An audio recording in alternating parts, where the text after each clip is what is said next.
how to navigate office politics, how to embrace political savviness for your career success.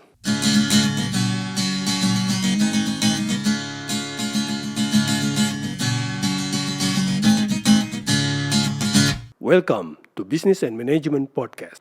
Hello, my friends. How are you doing? I hope that you always be healthy and successful. Welcome to the Business and Management Podcast with myself as the host, Marcel Ludi. In today's episode, we are going to discuss the importance of political savviness in the workplace. This topic can be quite sensitive and can generate pros and cons. It may carry some negative connotations as well. However, based on my personal experience, political savviness is critical for your career success. Honestly, it is a skill that I find challenging myself. I need to continue to learn about this.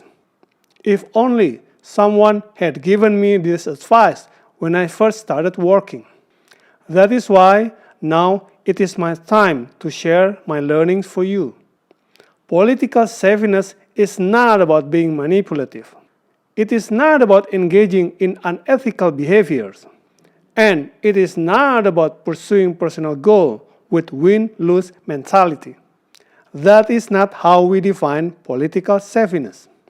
Political savviness means being able to build meaningful relationships with key stakeholders and people in positions of power.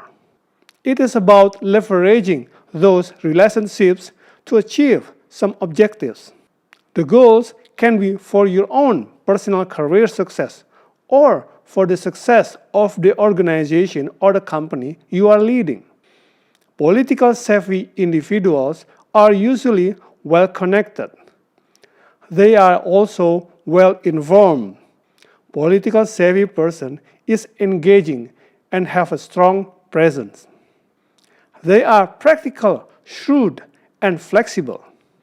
And most importantly, political savvy individuals can achieve his or her personal goals or his or her organization in ethical win-win situations. Take a moment to observe the senior management, the big bosses, the senior leaders in your own organizations or your company. They have reached this top position in part because they possess this important political savviness skill. Let me provide an example of one aspect of political savviness in the workplace. Let me ask you this question. Who do you think holds the most power in your office? Is it the CEO or the president director? Yes, but that's just formal power on paper. The person with significant informal power is the CEO's secretary, the president's admin, the GM's assistant. Because they are the ones who have the CEO's ear. They are the one who is managing the CEO's day-to-day activities. A political savvy manager will build strong relationships with the CEO's secretary. This is, of course, with sincere and genuine well-intention. From there, the political savvy manager can gain access to the CEO, the most powerful person in the company.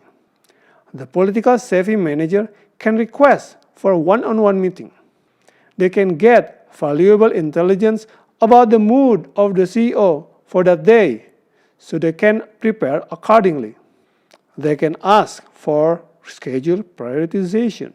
The manager can even ask to travel together with the CEO for an opportunity to have a conversation with the CEO to advance their agenda.